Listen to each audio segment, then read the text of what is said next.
तो reproductive system of human being के बारे में पढ़ रहे हैं, ठीक है।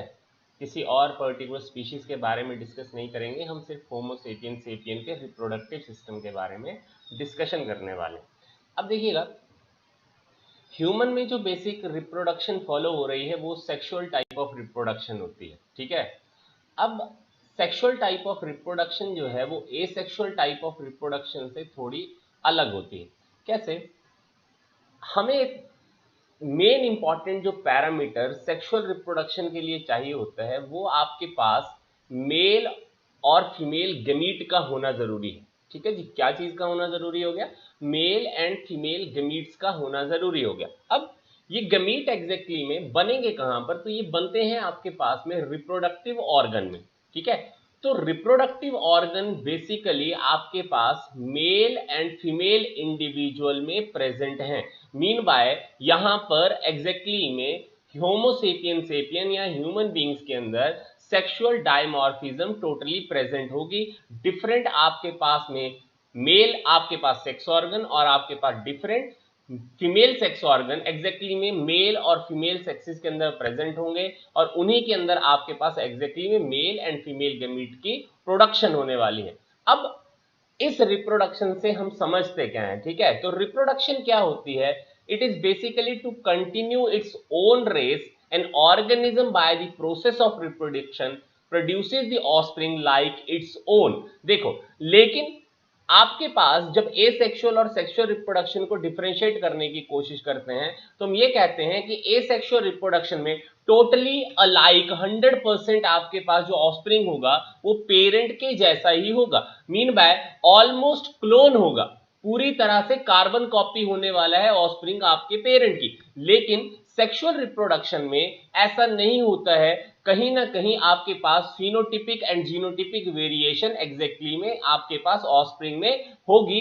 इसीलिए आपके पास ऑफस्प्रिंग जो है वो पेरेंट से आपके पास वेरिएशन 101% शो करेगा ही करेगा। अब उसका कारण क्या निकला? कारण ये निकला कि एसेक्सुअल रिप्रोडक्शन में आपके पास जो फंडामेंटल फॉलो होती है वो आपके पास माइटोसिस की है। तो माइटोसिस के थ्रू जब भी सेल डिवाइड करते हैं तो हमें पता है कि पूरी तरह से सिमिलर सेल ही एग्जैक्टली में अराइज होते हुए आपको दिखते हैं। लेकिन जब सेक्सुअल रिप्रोडक्शन आपके पास फॉलो होगी तो दोनों प्रोसेसेस फॉलो होती हैं। माइटोसिस की प्रोसेस भी फॉलो होती है और आपके पास मियोसिस की आपके पास प्रोसेस भी फॉलो होती है। माइटोसिस में तो क्रोमोसोम का नंबर सिमिलर रहता है, लेकिन मियोसिस के दौरान में आपके पास क्रोमोसोम नंबर हाफ हो जाती है जब आपके पास पेरेंट से ऑफस्प्रिंग में आपके पास में क्रोमोसोमल मूवमेंट होगी। तो ध्यान दीजिए, बहुत आसानी से इस चीज को समझ सकते हैं कि एसेक्सुअल और सेक्सुअल रिप्रोडक्शन में कहीं ना कहीं डिफरेंशिएशन 101% होगी। एक स्पेशल टाइप की आपके पास सेक्सुअल रिप्रोडक्शन आप पढ़ते हैं जिसको हम पार्थिनोजेनेसिस कहते हैं, वो भी आपके पास आपको पता होना चाहिए। पार्थिनोजेनेसिस आपके पास special type of sexual reproduction है, it is not a type of asexual reproduction. ये भी चीज आपको पता होनी चाहिए। अब देखो, जब भी आपके पास यहां पर मेल और फीमेल गमीट के अंदर एग्जैक्टली में फॉर्मेशन होगी आपके पास में इन पर्टिकुलर रिप्रोडक्टिव ऑर्गन्स के अंदर, तो उसके बाद में एग्जैक्टली में इन पर्टिकुलरली मेल और फीमेल गमीट का फ्यूजन होगा और फ्यूजन होने के लिए हम प्रोसेस का नाम लिखते हैं, दैट इज फर्टिलाइजेशन। तो मेल गमीट आपके पास फीमेल वाले गमीट को फर्टिलाइज करेगा और उसके बाद में आपके पास जाइगोट की फॉर्मेशन होगी और जाइगोट के अंदर क्लीवेज होते हुए आगे जाकर आपके पास मोरुला, गेस्टुला, आपके पास ये सारी की सारी स्टेजेस आती हैं और धीरे धीरे कर कर आपके पास एग्जैक्टली में ऑर्गेनोजेनेसिस का फंडामेंटल बाद में फॉलो होता है। तो ये सारे के सारे प्रोसेसेस एज सच आपके पास रिप्रोडक्शन के थ्रू ही होते हैं, तो ये पक्का से आपने ध्यान रखना है। अब मैं एक एक लाइन आपको पढ़कर बता देता हूं, तो जरा ध्यान दीजिएगा फिर से। It to continue its own race, an organism by the process of reproduction produces offspring like its own। ठीक है, लेकिन मैंने टोटली ओन कहे हैं जब आपके पास एसेक्सुअल रिप्रोडक्शन होगी। डिफरेंशिएशन आपके पास 101% होगी जब आपके पास में सेक्सुअल रिप्रोडक्शन का पार्ट आपके पास में प्ले होगा। अब देखें next, in sexual reproduction organism produce male and female gamete on combining develop into new individual. The process of gametes take place in the reproductive organ. मैंने कहा ना गमीट का बनना बहुत जरूरी है, तो mail and female reproductive organ के अंदर एग्जैक्टली में उनकी फॉर्मेशन होगी। अब क्या बोलता है, ये जो आपके पास एग्जैक्टली में रिप्रोडक्टिव ऑर्गन्स होते हैं ये तीन तरह के होते हैं। क्या बोला? तीन तरह के रिप्रोडक्टिव ऑर्गन होते हैं। एक आपके पास आते हैं प्राइमरी, दूसरे आते हैं सेकेंडरी और तीसरे आते हैं आपके पास टर्शरी सेक्स ऑर्गन। अब देखिएगा, जो आपके प्राइमरी सेक्स ऑर्गन है ये एसेंशियल ऑर्गन्स होते हैं। एसेंशियल मतलब इनसे ज्यादा जरूरी और कोई चीज नहीं है। तो ये पर्टिकुलर एसेंशियल ऑर्गन के अंदर आपके पास एग्जैक्टली में गमीट की फॉर्मेशन होगी और दूसरे काम ये कर सकते हैं कि ये हार्मोन की फॉर्मेशन कर कर आपको दे सकते हैं। ध्यान दीजिएगा, मैंने प्राइमरी सेक्स ऑर्गन के लिए दो चीजें कही। एक चीजें ऐसे पर्टिकुलर ऑर्गन जो आपके पास में एग्जैक्टली में गमीट की फॉर्मेशन आपको कर कर दे सकते हैं, और दूसरा आपके पास में हार्मोन की फॉर्मेशन आपको कर कर दे सकते हैं। तो मेल के अंदर आपके पास जो प्राइमरी सेक्स ऑर्गन है वो आपके पास टेस्टिस है, और टेस्टिस में आपके पास मेल गमीट की फॉर्मेशन होगी जिसको हम स्पर्म कहते हैं, और फीमेल में आपके पास जो कॉरस्पॉन्डिंग सेक्स ऑर्गन है वो है आपके पास ओवरी। तो ओवरीज के अंदर एग या ओवम की फॉर्मेशन होगी। अब देखिएगा, यहां सबसे एक वर्ड निकल कर आया था कि आपके पास में गमीट की फॉर्मेशन होगी। तो क्वेश्चन अराइज ये होता है कि गमीट होता क्या है ना। तो गमीट क्या होता है एग्जैक्टली में? गमीट एक स्पेशल टाइप का आपके पास हैप्लॉइड सेल है which is having the capability in order to form a particular organism. फिर से ध्यान दीजिएगा, ये एक स्पेशल टाइप का आपके पास हैप्लॉइड सेल है, डिप्लॉइड सेल नहीं है, हैप्लॉइड सेल है which is having the capability in its own in order to form a particular organism। अब ध्यान दीजिएगा, जरूरी नहीं है कि गैमीट एग्जैक्टली में फ्यूज करने के बाद ही आपके पास जाइगोट की फॉर्मेशन करे और उसके बाद ही एग्जैक्टली कोई ऑर्गेनिज्म फॉर्म हो। गैमीट अगर अपने आप में हैप्लॉइड और इंडिविजुअल भी अगर आपके पास प्रेजेंट है तो भी उसके पास ये कैपेबिलिटी होती है कि वो किसी एक पर्टिकुलर ऑर्गेनिज्म की आपके पास फॉर्मेशन कर सकता है। ह्यूमंस के अंदर हो सकता है ऐसा ना हो, लेकिन आपके पास सर्टेन लोअर आपके पास ऑर्गेनिजम्स होते हैं जिनके अंदर ऐसा हो सकता है, तो ये भूलना नहीं। और दूसरी बात, जब पार्थिनोजेनेसिस आप पढ़ते हैं, जो स्पेशल टाइप की आपके पास एग्जैक्टली में पर्टिकुलर स्पेशल टाइप की सेक्सुअल रिप्रोडक्शन होती है, तो उसमें भी आपके पास एग्जैक्टली में एक सिंगल गमीट से ही आपके पास में कहीं ना कहीं ऑर्गेनिज्म की फॉर्मेशन हो जाती है। वहां पर भी फर्टिलाइजेशन की कोई जरूरत होती नहीं है। अब इंपॉर्टेंट क्या है जी? इंपॉर्टेंट ये है, ये जो गमीट होते हैं ये दो तरह के होते हैं। एक को कहते हैं माइक्रोगमीट है और दूसरे को कहते हैं मैक्रोगमीट है। देखो, नाम अपने आप में ही सारी चीजें बताता है। माइक्रोगमीट का मतलब हुआ जिसका साइज छोटा होगा। अब जिसका साइज छोटा होगा सेल का, मान लीजिए उसके अंदर साइटोप्लाज्म की क्वांटिटी भी कम होगी। साइटोप्लाज्म की क्वांटिटी कम होगी तो ऐसा पर्टिकुलर सेल आपके पास ज्यादा भारी नहीं होगा, ये भी हमें पता लग गया। इसका मतलब माइक्रोगमीट जो होते हैं वो न्यूट्रिशन डेफिशिएंट सेल्स होते हैं। फिर से ध्यान दीजिएगा, क्योंकि साइटोप्लाज्मिक कंटेंट बहुत कम है, भार बहुत कम है, इसका मतलब साइटोप्लाज्मिक आपके पास में जो कंटेंट कम होने की वजह से न्यूट्रिशन डेफिशिएंट सेल होते हैं। ये ध्यान दीजिएगा, क्या कहे? न्यूट्रिशन डेफिशिएंट सेल होते हैं। लेकिन क्योंकि भार इनका कम होता है तो इसीलिए ये पर्टिकुलर एक प्लेस से दूसरे प्लेस तक आपके पास मूव कर जा सकते हैं, और इन्हीं माइक्रोगमीट को हम स्पर्मेटोजोन कहते हैं या स्पर्म कहते हैं। तो microgametes are also being termed as the male gametes और द स्पर्मेटोजोन और द स्पर्म। क्लियर हो गया जी? उसके बाद में आपके पास मैक्रोगमीट आते हैं। तो मैक्रो का मतलब हुआ आपके पास साइज जिस पर्टिकुलर सेल का ज्यादा हो गया, साइटोप्लाज्म की क्वांटिटी ज्यादा हो गई, न्यूट्रिशन एनरिच्ड है, बहुत ज्यादा न्यूट्रिशन है ऐसे पर्टिकुलर आपके पास में सेल के अंदर। तो ये पर्टिकुलर मैक्रोगमीट जो है वो आपके पास फीमेल गमीट होता है जिसको हम एग या ओवम कहते हैं। ये सारी की सारी चीज आपको पक्का से ध्यान होनी चाहिए। तो माइक्रोगमीट्स आर स्पर्मेटोजोन्स या sperms and macrogametes are basically the ovum और एग। क्लियर? चलें, दूसरे आते हैं आपके पास सेकेंडरी सेक्स ऑर्गन। तो सेकेंडरी सेक्स ऑर्गन ना तो कोई गमीट बनाने में हेल्प करते हैं, ना तो एग्जैक्टली कोई हार्मोन बनाने में हेल्प कर सकते हैं। They are just a particular passage for the gametes. एक तरह का आपके पास चैनल है जिसके थ्रू आपके पास गमीट एक पर्टिकुलर प्लेस से दूसरे प्लेस तक अगर आपके पास जाता है, और उसी पर्टिकुलर मूवमेंट की वजह से आपके पास मेल और फीमेल गमीट एक दूसरे से मिल पाते हैं और फर्टिलाइजेशन की प्रोसेस होती है और बाद में जाकर नए इंडिविजुअल की फॉर्मेशन होती है। तो ध्यान दीजिएगा, मेल के अंदर आपके पास जो सेकेंडरी सेक्स ऑर्गन है वो आते हैं आपके पास epididymis, vas deferens, seminal vesicles, prostate gland, bulbourethral gland, penis.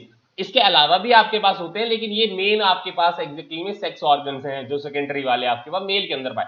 Female के अंदर आपके पास जो सेकेंडरी सेक्स ऑर्गन आते हैं वो है fallopian tube, uterus, vagina. Breast जो है वो आपके पास एसेसरी सेक्स ऑर्गन है। अब ध्यान दीजिएगा वर्ड क्या है, एक तीसरी तरह के आपके पास सेक्स ऑर्गन होते हैं जिनको हम टर्शरी सेक्स ऑर्गन बोलते हैं। ये पर्टिकुलर ऑर्गन्स एग्जैक्टली में मेल और फीमेल ऑर्गेनिज्म को डिफरेंशिएट करने में हेल्प करते हैं। Mean by there will be certain feature that is specific to a male and there will be specific feature that is particular to a female आपके पास में इंडिविजुअल। जैसे आपके पास मेल जो होते हैं उनकी जो आपके पास में पर्टिकुलरली वॉइस की प्रोडक्शन होती है, उसकी जो टोनिसिटी होती है, तो आप पिच कहते हैं उस चीज को। तो मेल की जो पिच होती है वो कैसी होती है आपके पास में एग्जैक्टली में, हाई पिच या लो पिच, जल्दी से बताइएगा।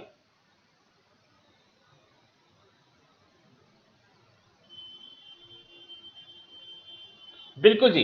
तो मेल की आपके पास लो पिच वॉइस होती है और आपके पास फीमेल की आपके पास हाई पिच वॉइस होती है या हाई पिच आपके पास टोनिसिटी होती है। इसका मतलब ये एक डिफरेंशिएटिंग फीचर हो गया जो मेल और फीमेल को अलग करता है। एक्सेप्शंस आर ऑलवेज देयर, ये जरूरी नहीं है, लेकिन फिर भी हम कहते हैं कि मेल की आपके पास जो पिच होती है वो लोअर होती है और फीमेल की आपके पास पिच है वो हायर होती है। सेकंड आपके पास बहुत कॉमन जो आपको चीज दिखाई पड़ती है, क्योंकि ह्यूमन बीइंग मैमल्स में आते हैं, तो मैमल्स को मैमल इसलिए कहते हैं क्योंकि उनके मेमोरी ग्लैंड्स प्रेजेंट होते हैं। तो जो फीमेल होती है उसके जो मेमोरी ग्लैंड्स होते हैं वो एग्जैक्टली फंक्शनल होते हैं, लेकिन जो मेल होते हैं उसके जो आपके पास मेमोरी ग्लैंड्स होते हैं वो रूडिमेंट्री होते हैं या नॉन फंक्शनल होते हैं। इसके अलावा बहुत एक कॉमन फीचर होती है जो आपके पास हिप रीजन होती है फीमेल की वो ब्रॉडर होती है और जो शोल्डर्स होते हैं फीमेल के वो नैरोअर होते हैं। क्यों ऐसा होता है? क्योंकि यूट्रस की प्लेसमेंट आपके पास एग्जैक्टली पेल्विक रीजन में होती है फीमेल के, जहां पर एग्जैक्टली में बच्चे का पालन पोषण होगा एक तरह से। तो एग्जैक्टली में आपके पास उस जगह का या आपके पास पेल्विस का जो साइज है फीमेल के अंदर वो ज्यादा है, इसीलिए जो हिप होती है वो ब्रॉडर होती है, लेकिन मेल के अंदर ऐसा नहीं होता है। लेकिन उनके जो आपके पास शोल्डर्स होते हैं मेल के वो ब्रॉडर होते हैं। इसके अलावा बियर्ड एंड माउस्टेच आपके पास मेल के अंदर होती है, फीमेल में ये चीज नहीं होती है। और इन्फ्लुएंस आता है यहाँ पर टेस्टोस्टेरोन का, क्योंकि टेस्टोस्टेरोन बेसिकली आपके पास वो फीचर लेकर आता है जो मेल के अंदर ज्यादा होता है और फीमेल के अंदर टेस्टोस्टेरोन की प्रोडक्शन ऑलमोस्ट नील ही होती है। अगर होगी भी तो बहुत ही थोड़ी मात्रा के अंदर होती है और उसको डोमिनेट कर लेता है आपके पास एस्ट्रोजन। इसीलिए एग्जैक्टली में बियर्ड एंड माउस्टेचिस कभी भी आपके पास फीमेल के अंदर नहीं मिलेंगी आपको। तो ये सारी की सारी चीजें आपको थोड़ा सा याद होनी चाहिए, क्योंकि यहां से कभी कभार डायरेक्ट क्वेश्चन आपसे पूछ लिया जाता है। चले इसके बाद देखिए, इसके बाद आपके पास में हम पर्टिकुलर जिस चीज को पढ़ने वाले हैं वो है आपके मेल रिप्रोडक्टिव सिस्टम को। देखिए जी, तो मेल रिप्रोडक्टिव सिस्टम में आपके पास हमें पहले हमने पढ़ लिया कि एग्जैक्टली में जो प्राइमरी सेक्स ऑर्गन है वो है आपके पास टेस्टिस। तो क्या है, वन पेयर ऑफ टेस्टिस जो है आपके पास एग्जैक्टली में मेल रिप्रोडक्टिव सिस्टम में आपके पास रोल प्ले करता हुआ दिखेगा, जिसका साइज है 4 to 5 centimetre multiply 2 to 3 centimetre. ठीक है, अब क्या है, ये जो आपके पास टेस्टिस है, अ पेयर ऑफ टेस्टिस, ये बेसिकली आपके पास स्क्रॉटम के इनसाइड में प्लेस्ड है। किसमें प्लेस्ड है? स्क्रॉटम के इनसाइड में प्लेस्ड है। अब एग्जैक्टली में स्क्रॉटम क्या है? एक पाउच लाइक स्ट्रक्चर होता है जो एब्डोमेन के बाहर प्रेजेंट होता है, इसको स्क्रॉटल सैक या स्क्रॉटम कहते हैं। और इसी स्क्रॉटम के इनसाइड में आपके पास में a pair of testis exactly में प्रेजेंट होते हैं। और एग्जैक्टली में उस स्क्रॉटम के अंदर ही आपके पास ये टेस्टिस क्यों प्रेजेंट होते हैं? उसका कारण ये है कि स्क्रॉटम में आपके पास बॉडी टेम्परेचर के मुकाबले में 2 से 3 डिग्री सेल्सियस आपके पास टेम्परेचर कम होती है, जो स्पर्मेटोजेनेसिस के लिए बहुत ज्यादा जरूरी है। और स्पर्मेटोजेनेसिस एक ऐसी प्रोसेस है जिसके थ्रू एग्जैक्टली में प्राइमरी आपके पास गैमीट की फॉर्मेशन होगी, जिसको हम एग्जैक्टली मेल के अंदर स्पर्म या स्पर्मेटोजोन कहते हैं। अब चलिएगा, ये भी क्लियर हो गई जी यहां तक। उसके बाद देखिए क्या बोलता है, ये जो आपके पास टेस्टिस है ये आपके पास एग्जैक्टली में स्क्रॉटम की वॉल के साथ में इलास्टिक फाइबर्स के थ्रू आपके पास अटैच्ड होते हैं। इसी पर्टिकुलर फाइबर्स को हम एग्जैक्टली में कहते हैं गुबर्नेकुलम या मिजोर्चियम। फिर से वर्ड पे ध्यान दीजिएगा, गुबर्नेकुलम लिगामेंट या गुबर्नेकुलर लिगामेंट या गुबर्नेकुलम या मिजोर्चियम के थ्रू आपके पास में टेस्टिस जो है वो स्क्रॉटल स्कैक के साथ में आपके पास में अटैच्ड होते हुए आपको पर्टिकुलरली दिखाई पड़ते हैं। ये ध्यान देते हुए चलिएगा। अब देखिए क्या होता है, शुरुआत में जब बच्चे की आपके पास में डेवलपमेंट हो रही होती है आपके पास यूट्रस के इनसाइड में, उस दौरान में जो आपके टेस्टिस होते हैं वो एब्डोमेन में ही प्रेजेंट होते हैं। एम्ब्रियोनिक स्टेज के दौरान में टेस्टिस जो है वो एब्डोमिनली प्रेजेंट करता है, बिलो द किडनीज होते हैं। लेकिन जैसे जैसे बच्चे की डेवलपमेंट कंप्लीट होती जाती है और पार्चुरेशन आपके पास कंप्लीट होती है, तो उस दौरान में आपके पास एब्डोमिन में पड़े हुए टेस्टिस नीचे की ओर को आते हुए स्क्रोटम के अंदर प्लेस हो जाते हैं at the time of birth. ध्यान दीजिएगा, at the time of birth these particular testes will descend from the particular abdominal cavity into a scrotum। अगर ऐसा नहीं हो, फिर से ध्यान दीजिए, अगर ऐसा ना हो इसका मतलब यह हुआ अनडिसेंडिंग हो गई टेस्टिस की, नीचे की ओर को एग्जैक्टली में एब्डोमिन से स्क्रोटम की ओर को टेस्टिस मूव कर कर नहीं आए, तो ये एक पैथोलॉजिकल कंडीशन आपके पास प्रोड्यूस करती है जिसको हम क्रिप्टोऑर्चिडिज्म कहते हैं। ध्यान दीजिएगा, क्रिप्टोऑर्चिडिज्म कहते हैं, फिर से क्लियर कर लीजिएगा। और ये पर्टिकुलरली आपके पास यहां पर इंपॉर्टेंट ये है कि अगर ऐसा होता है तो स्पर्मेटोजेनेसिस की प्रोसेस एग्जैक्टली में फॉलो नहीं होगी और कहीं ना कहीं later on it can cause the malignancy too, that is particular the cancer of the testis. तो ध्यान दीजिएगा, शुरुआती लाइफ में जब एम्ब्रियोनिक स्टेजेस होंगी तो टेस्टिस एग्जैक्टली में एब्डोमिन में प्लेस होते हैं और एब्डोमिन से धीरे धीरे कर नीचे की ओर को आते रहते हैं और स्क्रोटम में at the time of birth place हो जाते हैं। और एग्जैक्टली में अगर ऐसा नहीं हो तो इस कंडीशन को हम क्रिप्टोऑर्चिडिज्म कहते हैं, जिस दौरान में आपके पास स्पर्म की फॉर्मेशन एग्जैक्टली टेस्टिस में नहीं होगी और कहीं ना कहीं लेटर ऑन स्टेजेस के ऊपर कैंसर होने के चांसेस होते हैं, जिसको हम टेस्टिकुलर कैंसर्स कहते हैं। ये आप पक्का से ध्यान देते हुए चलेगा जी। तो आगे देखिएगा, आगे हमारे पास में that is the longitudinal section of the mail testis. जरा ध्यान देते हुए इसको पढ़िएगा, क्योंकि कभी कभार इससे क्वेश्चन पूछ लिया जाता है तो पता नहीं लगता है। ठीक है, देखिएगा, टेस्टिस जो है बेसिकली उसकी जो मेन आउटर कवरिंग आपको दिखाई पड़ेगी वो यहां पर देखिए कि सबसे बाहर एक लेयर लगी हुई है जिसको हम ट्यूनिका वेजाइनेलिस कहते हैं। वर्ड क्या लिखा हुआ है? Tunica vaginalis. अब ध्यान दीजिएगा, ये टेस्टिस की अपनी एक्चुअल कवरिंग नहीं है, it is just a serous covering of a testis. The actual covering of a testis is being termed as tunica albuginea, which is made up of a connective tissue that is basically a collagen। ध्यान दीजिएगा, the actual covering of a testis is specifically being termed as tunica albuginea and the serous covering of a testis is being termed as tunica vaginalis, and the supply of the particularly the blood vessels into the आपके पास that is testis is being done by a particular layer that is the tunica vasculosa। ध्यान दीजिएगा, तो इसका मतलब testis में particularly 3 आपके पास layer के through protective coverings हैं जो आपके पास कहलाती हैं। पहली आपके पास ट्यूनिका वेजाइनेलिस, दूसरी आपके पास tunica albuginea and third is tunica vasculosa. अब देखिए, हर एक टेस्टिस में आपके पास में क्या चीज प्रेजेंट है? That is seminiferous tubule. क्या चीज प्रेजेंट है? दैट इज सेमिनिफरस टिब्यूल है। अब ध्यान दीजिएगा, क्या कहता है, हर एक टेस्टिस को हमने एग्जैक्टली में 200 से लेकर 250 कंपार्टमेंट्स में आपके पास डिवीजन आपको दिखाई पड़ती है, याद करते हुए चलिएगा, जिसको हम टेस्टिक्यूलर कंपार्टमेंट्स कहते हैं। ध्यान दीजिए, फिर से टेस्टिस को इनसाइड में अगर आप देखने की कोशिश करिएगा तो टेस्टिस के छोटे छोटे आपको कंपार्टमेंट्स दिखाई पड़ेंगे जिनको हम टेस्टिकुलर कंपार्टमेंट्स कहते हैं, जिनकी संख्या आपके पास ऑलमोस्ट 200 से लेकर 250 हो सकती है। और हर एक टेस्टिकुलर कंपार्टमेंट में आपके पास एग्जैक्टली में 1 से लेकर 3 सेमिनिफरस ट्यूब्यूल हो सकती हैं। अब सेमिनिफरस ट्यूब्यूल एक पर्टिकुलर कॉइल्ड ट्यूब्स होती हैं और ये पर्टिकुलर ट्यूब्स हेल्प करती हैं in order to form the sperm. अब कैसे पता लगा? जब हम सेमिनिफरस ट्यूब्यूल की लाइनिंग को देखने की कोशिश करेंगे तो उस लाइनिंग का नाम लिखा जाता है that is germinal epithelium. Word पे ध्यान दीजिएगा, नाम क्या लिखा? That is germinal epithelium is the particular lining of a seminiferous tubule which is helping in order to form the sperm. कैसे पता लगा जी? Germinal epithelium is nothing but a modification of a particular simple cuboidal epithelium. और germinal epithelium में एक particular type के cuboidal cells होते हैं जिनको प्राइमोर्डियल जर्म सेल कहते हैं या प्राइमरी जर्म सेल कहते हैं, which is undergoing a particular process that is spermatogenesis in order to form the sperm in the later stages। ध्यान दीजिएगा, पर्टिकुलर, फिर से मैं क्या चीज कह रहा हूं, सेमनीफरस ट्यूब्यूल की लाइनिंग का नाम लिखा गया, that is particularly the germinal epithelium. Germinal epithelium में आपके पास सिंपल क्यूबॉइडल टाइप के सेल्स होते हैं। उन पर्टिकुलर सेल्स का नाम यहां पर स्पेसिफिकली प्राइमरी जर्म सेल कहा जाता है। Primary germ cell are basically undergoing a process that is spermatogenesis in order to form the sperm. इसके अलावा सेमनीफरस ट्यूब्यूल के अंदर एक और तरह के सेल होते हैं जिनको हम कॉल्यूमिनर इंडिफरेंट सेल कहा करते हैं। नाम क्या लिखा जी?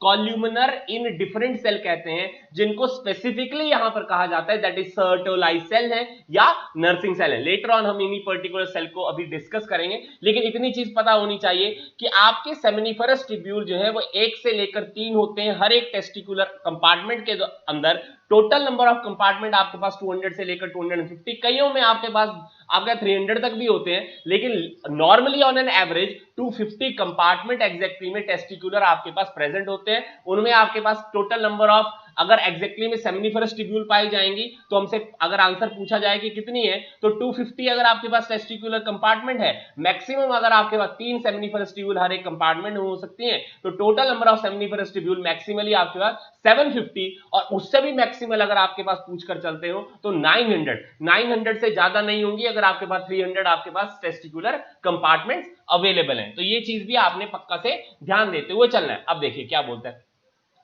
हर एक सेमनीफरस ट्यूब्यूल जो है उसकी जो पर्टिकुलर डक्ट है वो आपके पास कंबाइन करने की कोशिश करेगी। फिर से वर्ड पे ध्यान दीजिएगा, आपके पास टेस्टिकुलर कंपार्टमेंट में जो सेमनीफरस ट्यूब्यूल है, वो सेमनीफरस ट्यूब्यूल जो है एक पर्टिकुलर रिसोर्स के ऊपर आकर एग्जैक्टली में गुच्छों की फॉर्म में मिल जाती हैं, जिसको हम कहते हैं रेटेटेस्टिस। नाम क्या लिखा जी? रेटेटेस्टिस।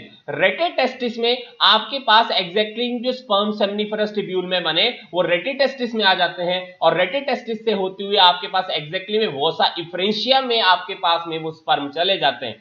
तो वोसा इफ्रेंशिया एक आपके पास छोटी छोटी स्मॉलर कॉइल्ड ट्यूब्स होती हैं जो रेटेटेस्टिस से अराइज करती हैं, और एक लॉन्गर ट्यूबुलर स्ट्रक्चर के अंदर आपके पास में एग्जैक्टली में ओपन होती हैं, जिसको हम एपिडिडिमस कहते हैं। तो एपिडिडिमस के आपके पास में 3 हिस्से होते हैं।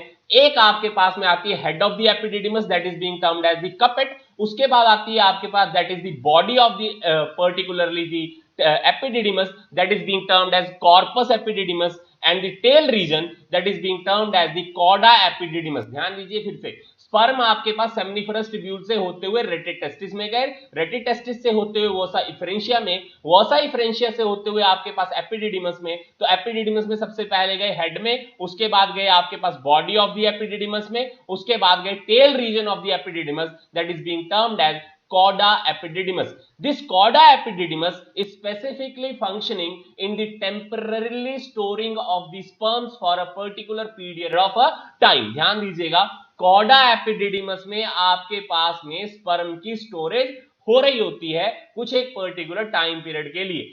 परमानेंट स्टोरेज नहीं है, टेम्पररी स्टोरेज है।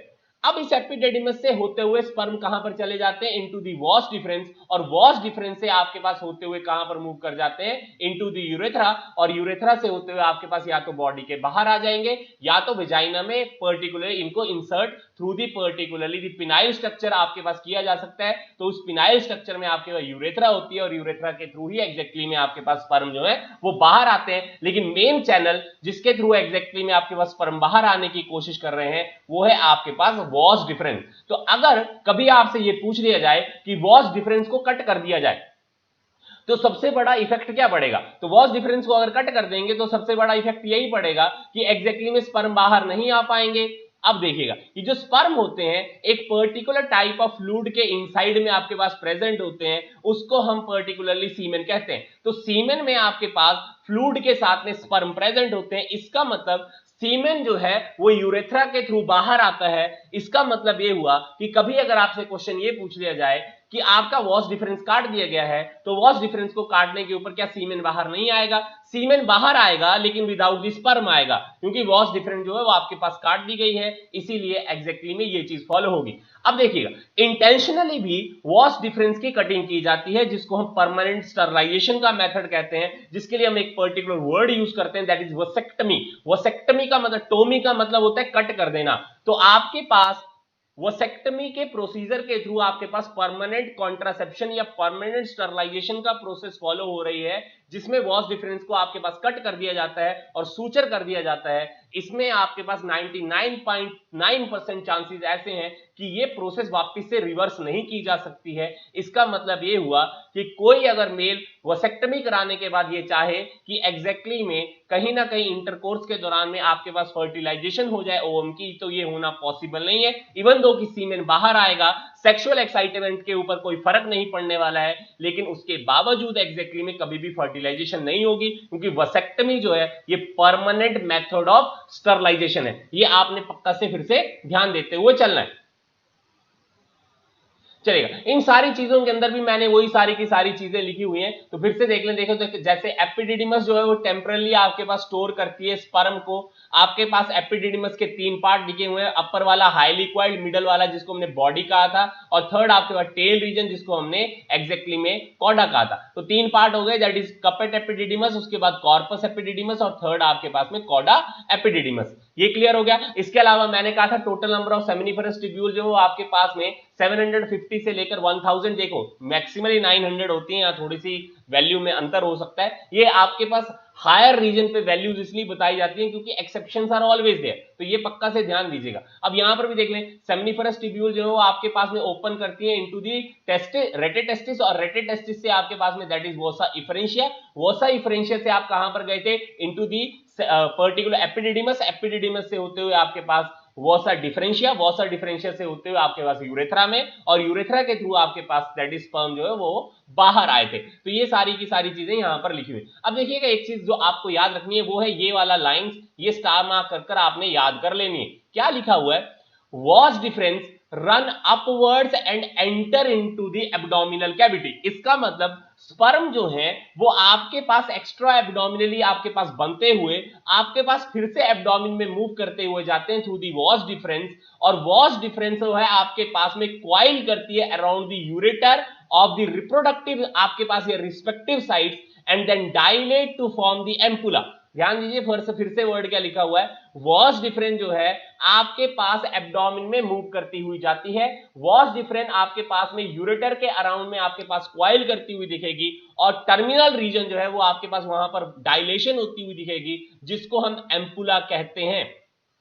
अब क्या लिखा है देखो, ampulla of each side receive seminal vesicle of that particular side. ध्यान दीजिएगा, आपके पास सेमिनल वेसिकल आपका सेकेंडरी सेक्स ऑर्गन है, वो सेकेंडरी सेक्स ऑर्गन से आने वाली जो टिब्यूल्स होती हैं वो आपके वॉस डिफरेंस के एम्पुला के साथ में कंबाइन करती हुई आपको यहां पर दिखती हैं। उसके अलावा देखो मैंने अभी भी कहा कि वॉस डिफरेंस को अगर कट कर दिया जाए और सूचर कर दिया जाए तो उस प्रोसीजर को हम वोसेक्टमी कहते हैं। ये आपने पक्का से ध्यान रखना है।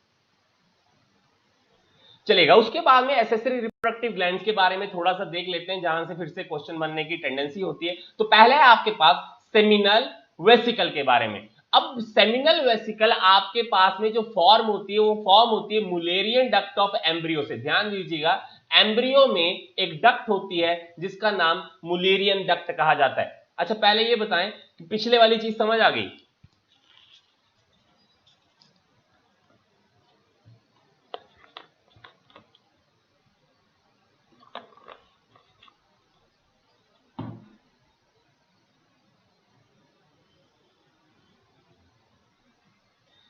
तो फीमेल के अंदर ये जो मुलेरियन डक्ट होती है ये आपके पास ओविडक्ट बनाने में हेल्प करती है। अब जरा ध्यान दीजिएगा क्या होता है, जो आपके पास सेमिनल वेसिकल की लाइनिंग है उसको हम बेसिकली ग्लैंडुलर एपिथेलियम कहते हैं, और वो एग्जैक्टली में एक फ्लूइड सिक्रीट करती है जिसका नाम सेमिनल फ्लूइड है। और ये सेमिनल फ्लूइड बेसिकली आपके पास लुब्रिकेशन में हेल्प कर रही होती है। ये ट्रांसपेरेंट होती है और जेली लाइक सब्सटेंस होती है which is making 60 to 70% part of a semen. ध्यान दीजिएगा, 60 से 70% आपके पास हिस्सा जो सीमेन का है वो एग्जैक्टली में सेमिनल फ्लूइड ही हमें बनाकर देता है। ये स्लाइटली आपके पास एल्केलाइन होता है, हैविंग अ पीएच ऑफ 7.3। जिस तरह आपके पास ब्लड का पीएच होती है उसी तरह आपके पास सेमिनल फ्लूइड की पीएच भी होती है। कभी कभार आप एक वर्ड पढ़ेंगे, जो सीमेन होती है वो प्योरीफाइड ब्लड होता है, तो ये गलत चीज नहीं है, क्योंकि ब्लड का जितना पीएच होती है उतनी ही पीएच आपके पास seminal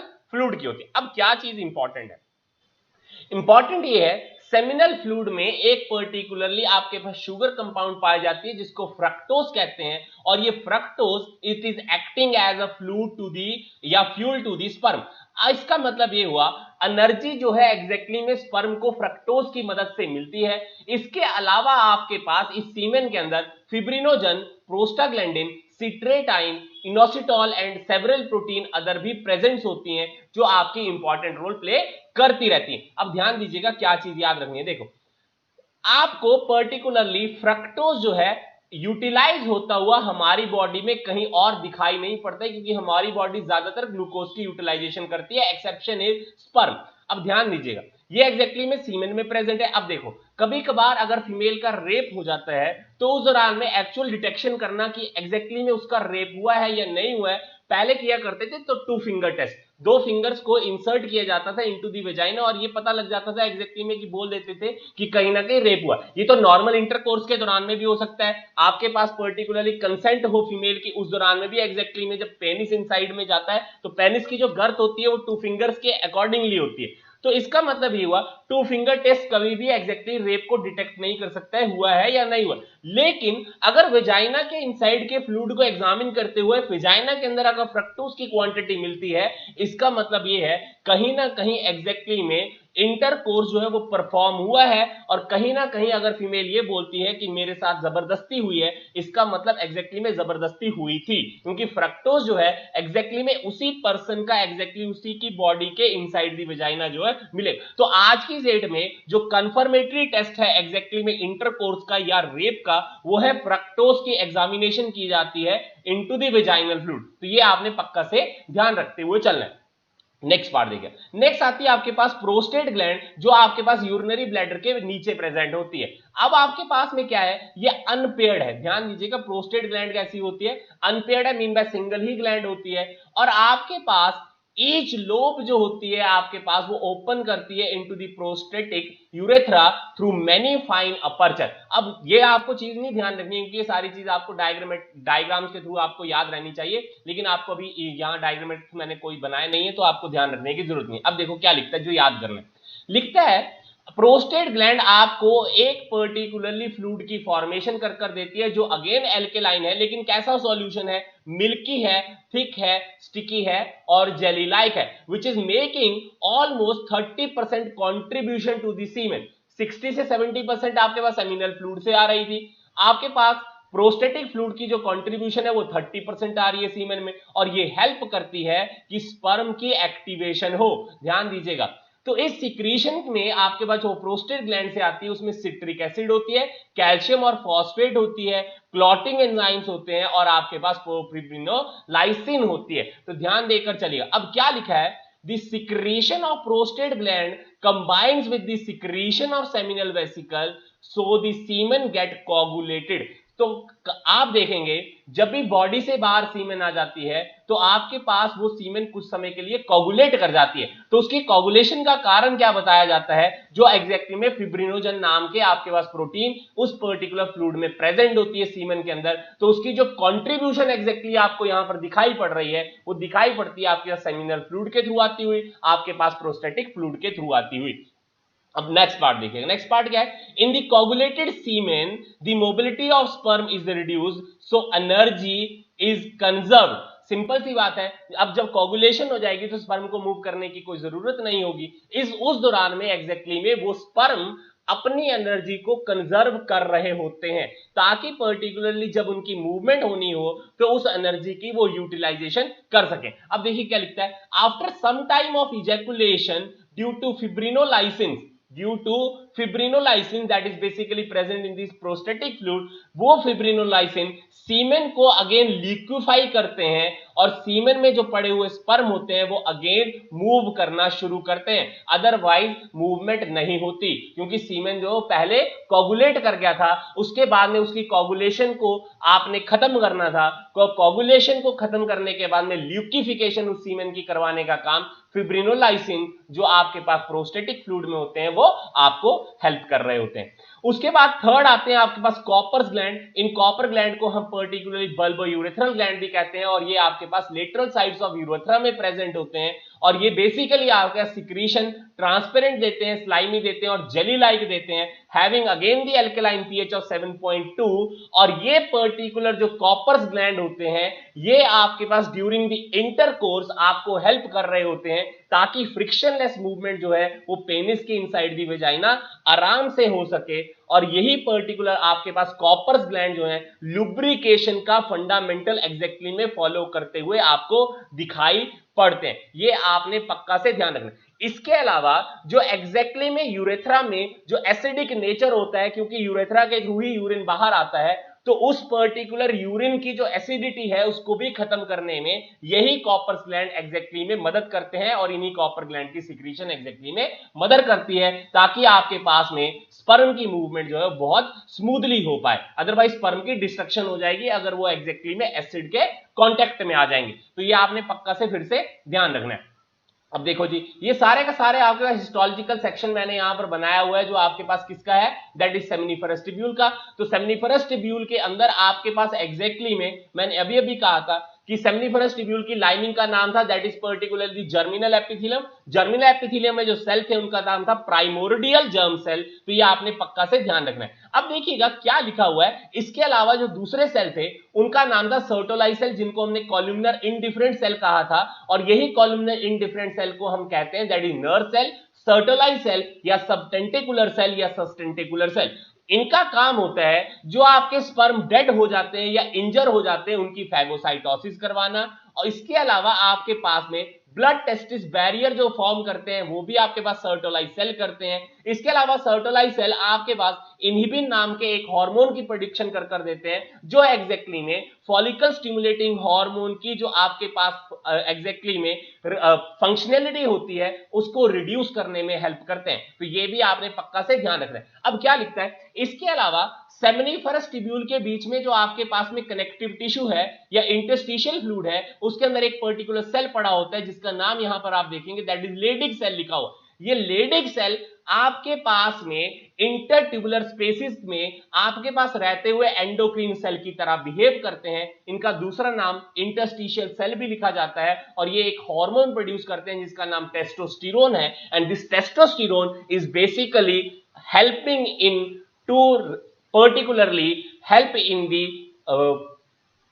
laying down the puberty. Puberty क्या होती है, जब आपके पास सेकेंडरी सेक्सुअल कैरेक्टर एग्जैक्टली में अराइज होना शुरू हो जाते हैं तो वो आपके पास आती है मेल के अंदर ऑलमोस्ट 13 to 14 ईयर में और फीमेल के अंदर आती है आपके पास 11 to 13 ईयर के बीच में। लेकिन फीमेल के अंदर प्यूबर्टल स्पर्ट आने का रीजन टेस्टोस्टेरोन नहीं होती है, वहां पर एस्ट्रोजन होती है। अब इसके अलावा जरा सा ध्यान देकर चलेगा, मेल रिप्रोडक्टिव आपने यहां पर हार्मोन लिखे हुए हैं तो देखिए कौन कौन से। एक आती है फॉलिकल स्टिमुलेटिंग हार्मोन, ये आपके पास स्पर्मेटोजेनेसिस के लिए बहुत ज्यादा जरूरी है। अब देखिए फॉलिकल स्टिमुलेटिंग हार्मोन जो है क्या लिखा हुआ है, bind with the follicle stimulating hormone receptor attached to the Sertoli cells of the seminiferous tubule. This causes these cells to grow, secrete spermatogenic substances and androgen binding protein. ध्यान दीजिएगा, इसका मतलब Sertoli cell एक particular type की protein जो hormone की तरह act करती है वो भी प्रोड्यूस करने में हेल्प करते हैं जिसका नाम एंड्रोजन बाइंडिंग प्रोटीन है। अब ये एंड्रोजन बाइंडिंग प्रोटीन क्या काम करती है, टेस्टोस्टेरोन का कॉन्सेंट्रेटिव नेचर बनाने में हेल्प करती है ताकि उसकी विस्कोसिटी इंक्रीज कर सके, उसकी पर्टिकुलर वर्केबिलिटी इंक्रीज कर सके। ये सर्टोलाई सेल जो एंड्रोजन बाइंडिंग प्रोटीन आपके पास रिलीज करते हैं वो हेल्प करते हैं टेस्टोस्टेरोन की कॉन्सेंट्रेशन को बढ़ाने में सेमनीफरस ट्यूब्यूल के अंदर, जो आपके पास एबीपी के बारे में यहां पर लिखा भी हुआ है। इसके अलावा ल्यूटिनाइजिंग हार्मोन और interstitial cell stimulating hormone Leydig cell को आपके पास स्टिमुलेट करते हैं ताकि वो आपके पास टेस्टोस्टेरोन को प्रोड्यूस कर सके। ये भी आपको पता होना चाहिए। इनहिबिन के बारे में मैंने अभी अभी पढ़ा दिया। जो आपके पास स्पर्मेटोजेनेसिस के लिए फॉलिकल स्टिमुलेटिंग हार्मोन की जरूरत होती है, ये इनहिबिन एग्जैक्टली में फॉलिकल स्टिमुलेटिंग हार्मोन के जो एग्जैक्टली में फंक्शनैलिटी और सिंथेसिस होती है उसके रिलीज को कहीं ना कहीं सप्रेस करता है ताकि स्पर्मेटोजेनेसिस डिक्रीज हो सके। ये तभी एग्जैक्टली में ऐसा होगा जिस दौरान में स्पर्मेटोजेनेसिस जरूरत से ज्यादा होती है। अदरवाइज ये इनहिबिन एज सच में कोई रोल प्ले करती हुई आपको नहीं दिखाई पड़ती है। फॉलिकल स्टिमुलेटिंग हार्मोन के जो एग्जैक्टली में रिलीज और सिंथेसिस होती है उसको स्टॉप नहीं करती है। तो ये सारी की सारी चीजें आपको यहां से ध्यान होनी चाहिए। उसके बाद आते हैं अगर फीमेल रिप्रोडक्टिव ट्रैक्ट, तो फीमेल रिप्रोडक्टिव ट्रैक्ट में हमें पहले ही पता है कि जो प्राइमरी सेक्स ऑर्गन है वो आपके पास ओवरीज है। अब ये ओवरीज जो है आपके पास एग्जैक्टली में एब्डोमेन में ही प्लेस है। अब ध्यान दीजिए कहां पर प्लेस है, एब्डोमेन में ही प्लेस होती हैं, ये एब्डोमेन से बाहर नहीं होती हैं। अब देखिएगा क्या चीज लिखी हुई है, आपके पास में अ पेयर ऑफ ओवरीज हैं। कैसे हैं, अ पेयर ऑफ ओवरीज, एक राइट साइड पर है एक लेफ्ट साइड पर होती है, और इन ओवरीज में बेसिकली आपके पास रोल प्ले करने की टेंडेंसी होती है, that is formation of the ovum या एग। अब ध्यान देकर चलिएगा, ध्यान देकर क्या चलना है आपके पास में, ये जो ओवरीज है एग्जैक्टली में एब्डोमेन के साथ में अटैच है, आपको दिखाई पड़ेंगे। ये आपके पास पर्टिकुलरली ओवरी है, तो ओवरी आपको किसके साथ अटैच होती हुई दिखेगी, that is with the particularly the abdomen. तो ये चीज आपने पक्का से याद रखनी है। और किसकी मदद से आपके पास अटैच होती हुई दिखती है, दैट इज ओवेरियन लिगामेंट के थ्रू। ये भी आपको पक्का ध्यान होना चाहिए। कभी कभार इस ओवेरियन लिगामेंट का नाम पूछा जाता है तो उसको मीजोवेरियम कहते हैं। मीजोवेरियम लिगामेंट के थ्रू एग्जैक्टली में ओवरीज जो है वो एब्डोमेन से अटैच होती हुई आपको दिखाई पड़ेंगी। ये चीज आपको क्लियरली पता होनी चाहिए। इसके बाद में आपके पास ओवरीज में आपके पास अगर इसकी इंटरनल स्ट्रक्चर को देखने की कोशिश करिएगा तो एक कॉर्टेक्स रीजन आती है और एक आपके पास में मेडुला रीजन आती है। तो ओवेरियन कॉर्टेक्स या ओवेरियन मेडुला हम उसको कहते हैं। तो जो जितने भी आपके पास फॉलिकल की फॉर्मेशन हो रही होती है वो सारी की सारी फॉलिकल की फॉर्मेशन ओवेरियन कॉर्टेक्स में होती है, क्योंकि ओवेरियन कॉर्टेक्स की जो एपिथेलियम होती है उसको हम फिर से जर्मिनल एपिथेलियम कहते हैं। और जर्मिनल एपिथेलियम का हमें पता है कि उसी के इनसाइड में आपको क्या मिलते हैं, that is particular primary germ cell that will undergo a process that is being termed as oogenesis in order to help in the formation of the ovum or the egg। तो फिर से ध्यान दीजिएगा, मेडुला एज सच में ovary का कोई exactly में role play नहीं करता है। जितने फॉलिकल्स बनेंगे वो फॉलिकल आपके पास बनते हैं ओवेरियन कॉर्टेक्स में। पहले बनता है प्राइमरी फॉलिकल, उसके बाद सेकेंडरी, उसके बाद में आपके पास में मेच्योर फॉलिकल बनता है जिसको ग्रेफियन फॉलिकल कहते हैं। और ये जितने फॉलिकल बनते हैं वो under the influence of a hormone that is follicle stimulating hormone बनते हैं। जैसे ही आपके पास ग्रेफियन फॉलिकल फॉर्म हो जाता है उसकी रप्चरिंग करवाने के लिए हार्मोन आती है जिसको ल्यूटिनाइजिंग हार्मोन कहते हैं, और तभी जाकर आपके पास में ये ओवम जो है वो ओवरी से डिस्चार्ज होता हुआ आपको दिखेगा, अदरवाइज वो नहीं दिखेगा। अब देखिए उसके बाद में आपके पास सेकेंडरी सेक्स ऑर्गन आते हैं जो आपके पास मेनली है फेलोपियन ट्यूब। फेलोपियन ट्यूब के आपके पास जो पार्ट्स आपको दिखाई पड़ रहे हैं वो आपके पास यहां पर ये हैं। तो देखिएगा सबसे पहले आपके पास इंडिफंडिबुलम दिखती है, उसके बाद एम्पुला आपको दिख रहा है, उसके बाद इस्थेमस दिखता है, और उसके बाद में आपके पास यूट्राइन पार्ट दिखता है, that is fundus part of a uterus. अब देखिएगा क्या चीज लिखी, चार पार्ट हो गए फेलोपियन ट्यूब का। तो इंपॉर्टेंट रोल क्या है फेलोपियन ट्यूब का, fallopian tube is particularly a site of fertilization. Fertilization ovum और स्पर्म में कहां पर होती है, वो होती है आपके पास फेलोपियन ट्यूब। लेकिन फेलोपियन ट्यूब में एग्जैक्टली में कहां पर होती है, वो है एम्पुला इस्थेमस जंक्शन के ऊपर। लेकिन जो नई एनसीईआरटी अगर आपके पास अगर देखेंगे तो वहां पर एग्जैक्टली में एक वर्ड लिखा हुआ है दैट इज एम्पुलरी रीजन में आपके पास फर्टिलाइजेशन होती है। लेकिन अगर आपके पास ऑप्शन में एम्पुलरी रीजन आ जाए और एम्पुला इस्थेमस जंक्शन हो तो आंसर आप करिएगा एम्पुला इस्थेमस जंक्शन, क्योंकि ये एग्जैक्टली में पर्टिकुलर साइट है जहां पर 85% ऑफ द टाइम एग्जैक्टली में आपके पास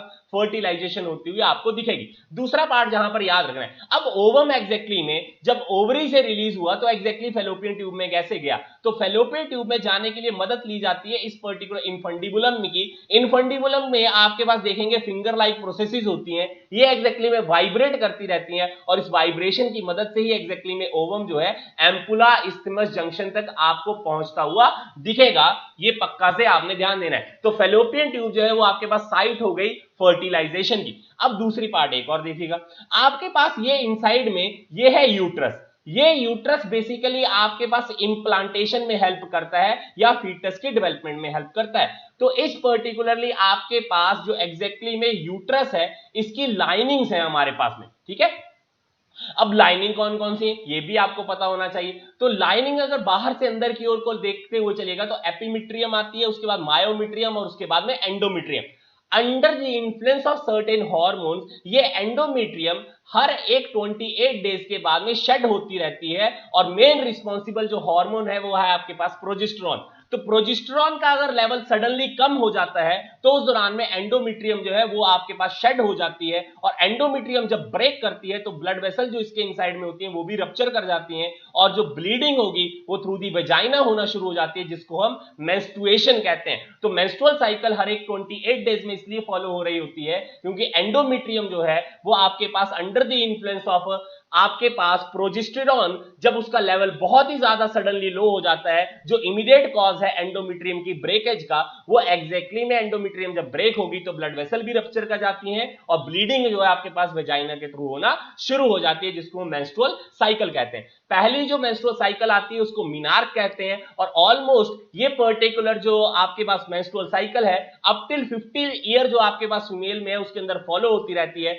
और ऑलमोस्ट 40 टू 55 ईयर के बीच में कहीं ना कहीं एग्जैक्टली में एक पीरियड ऐसा आता है जब आपके पास एंडोमेट्रियम ब्रेक होना बंद हो जाती है, इसका मतलब मेंस्ट्रुअल साइकिल आना बंद हो जाती है, जिसको हम मीनोपॉज कहते हैं। तो आपके पास ध्यान होना चाहिए, ये भी सारी की सारी चीजें आपसे कभी कभार पूछी जाती हैं। मेंस्ट्रुअल साइकिल अगर आप पढ़ेंगे तो मेंस्ट्रुअल साइकिल के आपके पास फेजेस आपको दिखाई पड़ते हैं। पहली आती है आपके पास मेंस्ट्रुअल फेज, उसके बाद में फॉलिकुलर फेज, ओवुलेटरी फेज, और उसके बाद में आपके पास आती है लुटियल या सिक्रीटरी फेज। ओवुलेटरी फेज आपके पास ऑलमोस्ट जो मेंस्ट्रुअल साइकिल के 50% डेज होते हैं। जैसे मान लीजिए ऑलमोस्ट मेंस्ट्रुअल साइकिल 28 डेज की फॉलो हो रही हो तो 14th डे के ऊपर एग्जैक्टली में ओवुलेशन होगी। इसका मतलब ग्राफियन फॉलिकल जो मैच्योर वाला बना था वो रप्चर कर जाता है under the influence of a luteinising hormone, और तभी जाकर ये एग्जैक्टली में ओवम आपको रिलीज होता हुआ दिखता है। तो ये सारी की सारी चीजें आपको कॉन्टेक्स्ट में याद होनी चाहिए।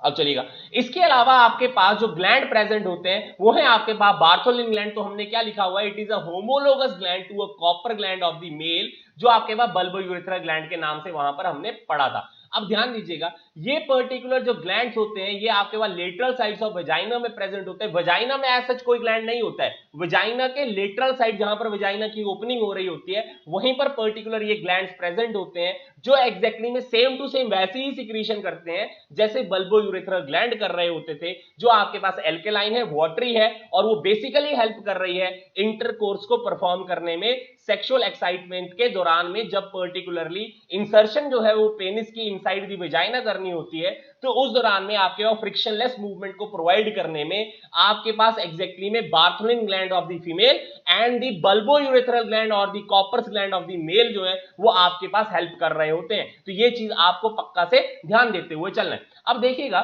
सेकंड पार्ट के अंदर जो एक और चीज यहां से देखने वाली है वो है आपके पास that is particularly a vulva.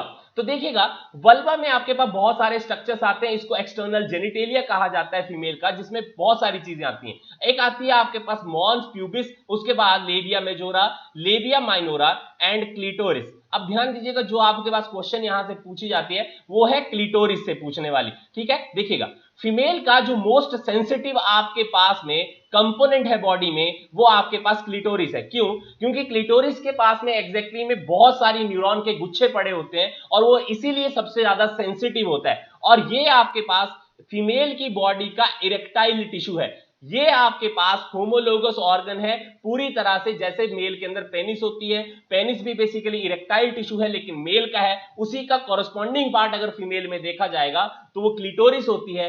Mail के अंदर जो मोस्ट सेंसिटिव अगर आपका पार्ट देखा जाएगा तो उसको पेनिस नहीं है, पेनिस के आपके पास एक फ्लैशी कंपोनेंट होती है जिसको ग्लैंड पेनिस कहा जाता है। तो ग्लैंड पेनिस जो है आपके पास मोस्ट सेंसिटिव कंपोनेंट आपके पास मेल के अंदर आती है, और क्लिटोरिस रीजन जो है आपके पास, ये क्लिटोरिस जो है वो फीमेल के अंदर मोस्ट सेंसिटिव आपके पास कंपोनेंट फीमेल का कहा जाता है। इसके अलावा जो लेबिया मेजोरा और लेबिया माइनोरा की बात करते हैं तो लेबिया मेजोरा जो है आपके पास यहां पर देखेंगे तो प्यूबिक हेयर्स आपको दिखाई पड़ते हैं, और जो फ्लैशी कंपोनेंट जो आपके पास इनसाइड में प्रेजेंट होता है जिसको माइनर लिप्स के नाम से भी जानते हैं, जहां पर हेयर्स प्रेजेंट नहीं होते हैं, उसको हम बेसिकली लेबिया माइनोरा कहते हैं। तो फिर से वर्डिंग्स पे ध्यान दीजिएगा, लेबिया मेजोरा को मेजर लिप्स कहा जाता है, लेबिया माइनोरा को माइनर लिप्स कहा जाता है। लेबिया मेजोरा के जो आपके पास में पर्टिकुलर अपर साइड होती है वहां पर आपको प्यूबिक हेयर दिखाई पड़ते हैं, और pubic hair basically again help करते हैं कहीं ना कहीं कि आपके पास यूरिनरी ट्रैक्ट इंफेक्शन जो फीमेल के अंदर बहुत कॉमन हो रहे होते हैं